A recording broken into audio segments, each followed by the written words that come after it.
Blast Zone, starring Arjun, Abhirami, and Mukundan in the lead roles. So movie నాకు పర్సనల్గా నచ్చింది యాక్చువల్గా because of the action sequences in the movie in the first place and also music కూడా చాలా బాగా నచ్చింది నాకు యాక్చువల్గా సినిమాలో. సో ఈ రెండు కీ పాయింట్స్ ఈ సినిమాకి. యాక్షన్ సీక్వెన్సెస్ అయితే టాప్ నాచ్ ఉన్నాయి సినిమాలో. అండ్ ముఖ్యంగా లేడీస్ చేసే యాక్షన్స్ లైక్ అభిరామి గారు కానీ అండ్ దెన్ ముకుందన్ కానీ వీళ్ళు చేసే యాక్షన్ సీక్వెన్సెస్ టాప్ నాచ్ ఉన్నాయి. అండ్ మనకి యాక్షన్ కింగ్ అర్జున్ గారి గురించి పెద్ద చెప్పుకోవాల్సిన పని లేదు బికాస్ ఆయనకి చేపకి ఈత తాతకు దగ్గు నేర్పియాల్సిన పని లేదు అన్నంత ఈజీగా యాక్షన్ సీక్వెన్సెస్ ఆయన డీల్ చేసుకోగలరు.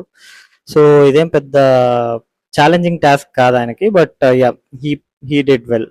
ఈ ఏజ్ లో కూడా ఆయన ఇంకా వయసు అవ్వలేదు అన్నట్టు ప్రూవ్ చేసుకున్నాడు. So one best part. And movie positives విషయానికి వస్తే true action sequences and along with the music and camera work was also good. Action sequences ఉన్నప్పుడు ఫ్రేమ్స్ మూవ్ అవ్వడం కానీ చాలా బాగుంటాయి యాక్చువల్గా. అండ్ స్టోరీ కొంచెం వీక్ ఉంటుంది బట్ కోర్ పాయింట్ బాగుంటుంది యాక్చువల్గా సినిమాది. లైక్ ఎమోషనల్గా మిమ్మల్ని ఏమి హుక్ చేయదు స్టోరీ యాక్చువల్గా. లైక్ ఏదో కోర్ ఎమోషన్స్ కోసం ఫైట్ చేస్తున్నారు వీళ్ళు అన్నట్టు హుక్ చేయదు. But you'll be into the story because of those action sequences and a worrying mother, a protective father, and a daring and dashing daughter. So ide cinema anta.